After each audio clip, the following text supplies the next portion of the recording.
नमस्कार मंडळी, सर्वांना आषाढी एकादशीच्या खूप खूप शुभेच्छा। तर श्री स्वामी समर्थ सर्वांना। मी रुपाली आपले खूप खूप स्वागत करते आपल्या घरच्या स्वादमध्ये एक नवीन उपवासाची रेसिपी घेऊन, ती पण छान अशी कुरकुरीत, मस्त, आतून मौसूद वरून कुरकुरीत आणि अजिबात बटाटा न वापरता। तर आपण ही कशी तयार केलेली आहे त्यासाठी तुम्हाला व्हिडिओ नक्की पूर्ण पाहायचा आहे आणि व्हिडिओ आवडलास तर एखादा लाईक पटकन करायचा आहे। चला तर मग रेसिपीला सुरुवात करूया। तर बघू शकता मी इथे 3 कच्ची केळी घेतलेली आहे, तर तिला आपण स्वच्छ धुवून घ्यायचे। सुरुवातीला ह्या केळींना आपण धुवून घ्यायचे आणि पुढे पुढची ह्याची देठ काढून घेणार आहोत। तर हा पदार्थ तुम्ही कधी केला आहे का? तर केला नसेल तर ह्या उपवासाला नक्की करा आणि आषाढी स्पेशल थाळीमध्ये हा पदार्थ तुम्ही नक्की करा। जर तुम्हाला उपवासाचे पदार्थ बनवायला खायला आवडत असतील तर नक्कीच तुम्हाला ही रेसिपी आवडेल। तर पुढे आपण काय करणार आहोत, कुकरमध्ये पाणी घालायचे आणि एका डब्यामध्ये ही 3 केळी ठेवायची आहेत आणि उकडून घ्यायची आहेत। लक्षात ठेवा, केळी घालताना केळ्यांमध्ये पाणी अजिबात घालायचं नाही। तर कुकरला 2 ते 3 शिट्ट्यामध्ये केळी शिजली जातात, पटकन शिजतात, केळी शिजायला अजिबात वेळ लागत नाही बरं का। तर आपण पुढे चेक करणार आहोत आपली केळी शिजलीत का नाही। तर सुरीने चेक करायचे, केळी आपली शिजलेली आहेत। तर लक्षात ठेवा, केळी शिजवताना आपण कुकरमध्ये जराही पाणी घातलेलं नाही आहे, फक्त आपण कुकरच्या खाली पाणी घातले, डब्यामध्ये पाणी घातलेलं नाही आहे। तर अशीच केळी आपल्याला उकडून घ्यायची। तर नॉर्मल झाली की केळी आपण सोलून घ्या, हाताने सोला किंवा सुरीने, इथे थोडीशी गरम होती म्हणून मी सुरीने सोलते। तर बघू शकता छान अशी आपली केळी इथं शिजलेली आहेत आणि हा पदार्थ ना खायला खरंच खूप छान लागतो। तर नक्कीच तुम्ही एकदा ट्राय करा, तुम्हाला नक्की आवडेल आणि घरातल्यांनाही नक्कीच आवडेल। तर मी इथे अशीच माझी ही केळी सोलून घेतलेली आहेत। तर पुढे आपण काय करायचे ते सांगा, त्याच्यासाठी तुम्हाला मी सांगते त्याच्यासाठी तुम्हाला व्हिडिओ नक्की कंटिन्यू पाहायचा आहे बरं का। तर आता आपण काय करणार आहे, तर ही केळी खिसून घ्यायची। तर केळी खिसताना लक्षात ठेवा, खिसा किंवा तुम्ही सुरीने बारीक बारीक पीस करा किंवा त्यांना क्रश करू शकता, पण केळीतला जो आतला काळसर भाग असतो ना तो घ्यायचा नाही आहे, तो अजिबात घेऊ नका, त्याने पदार्थाची चव बिघडेल। त्याच्यामुळे तो आतला काळसर भाग अजिबात घेऊ नका। तर मी इथे अशी सर्व केळी खिसून घेतलेली आहेत। तर आता पुढे आपण काय काय टाकायचे, तर बटाटा तर आपण अजिबात घालणार नाहीत, बटाटा न घालताच ही रेसिपी खरंच खूप छान होते। तर पुढे मी 2 ते 3 चमचे छान असे भिजलेला साबुदाणा घेतलेला आहे। पुढे 1 ते 1.5 चमचा वरी पीठ मिक्सरला फिरवलेलं आहे। तर एकाच वाटीचं प्रमाण आहे सर्व इथे।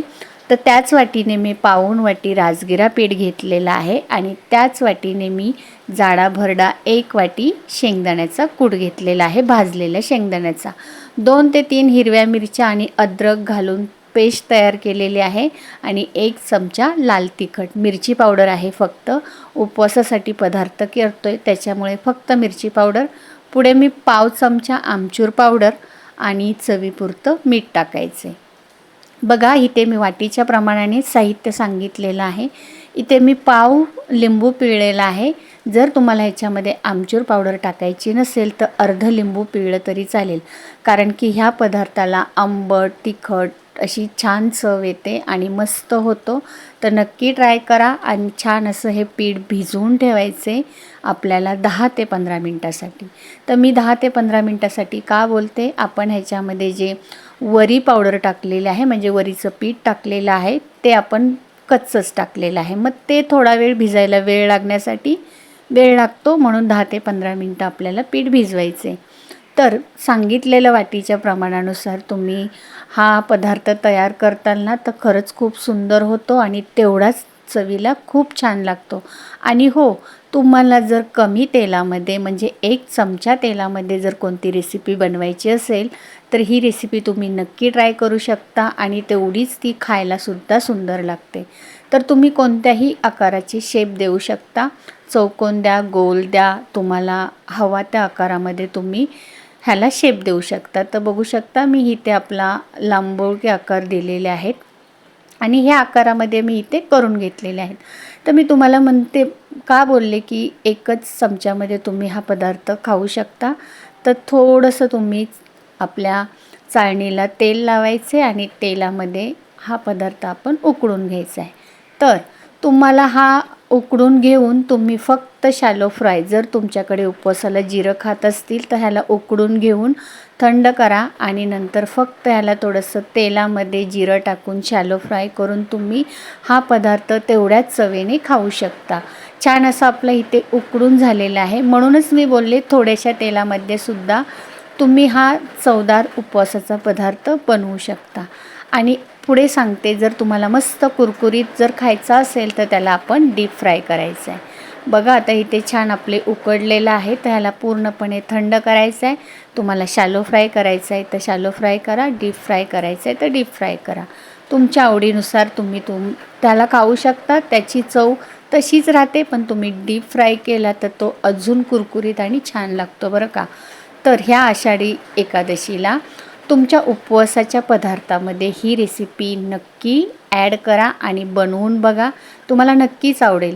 तर मीडियम गॅस ठेवायचा आहे. मीडियम गॅसवर ह्याला छान असं लालसर म्हणजे छान कुरकुरीतपणा येईपर्यंत छान असं ह्याला तळून घ्यायचं आहे. ते छान कुरकुरीत होतात आणि लागतातही खूप सुंदर. दह्याबरोबर खा, तुम्ही कोणती चटणी बनवा किंवा तुम्ही असेही खाताल तरीही हा पदार्थ तेवढाच सुंदर लागतो. तर बघू शकता छान असा कलर आलेला आहे, त्याला छान तांबूस. आता ह्याला व्यवस्थित तेल निथळायचे आणि काढून घ्यायचं आहे. आणि हो, हा पदार्थ तेलकटही होत नाही किंवा तेलही पीत नाही, त्याच्यामुळे तुम्ही ह्याला डीप फ्राय करून खाल्ला तरी चालेल आणि खरंच खूप सुंदर लागतो. तर मी असाच तयार करून घेतलेला आहे. तर चॅनलवर नवीन असताल, पहिल्यांदाच रेसिपी पाहत असताल तर प्लीज चॅनलला लाईक करा, शेअर करा आणि हो, सबस्क्राईब नक्की करा. एखादी कमेंट करा आणि हा तयार केलेल्या पदार्थाचा आवाज ऐका. मस्त कुरकुरीत झालेला आहे आणि तेवढाच आतून मस्तसुद्धा होतो, म्हणजे वरून कुरकुरीत आणि आतून मऊसूद, खायला पण खूप चविष्ट. मग करताल ना तुम्हीसुद्धा आता उद्याच्या आषाढी एकादशीला हा पदार्थ. तर हा पदार्थ तुम्हाला आवडला तर तुमच्या मित्रमैत्रिणींना नक्की शेअर करा आणि एखादी छानशी कमेंट करा. तुम्ही दह्याबरोबर खा, चटणीबरोबर खा, तेवढाच खूप छान लागतो. आतून मस्त मऊसूद, वरून छान कुरकुरीत. चला, रेसिपी पूर्ण पाहिल्याबद्दल सर्वांचे मनापासून खूप खूप धन्यवाद. आणि रेसिपी कुठून पाहताय, कोणत्या गावातून शहरातून पाहताय हे तुम्ही मला कमेंटमधून नक्की सांगू शकता. भेटूया पुढील एखादा नवीन व्हिडिओमध्ये. तोपर्यंत सर्वांना बाय बाय.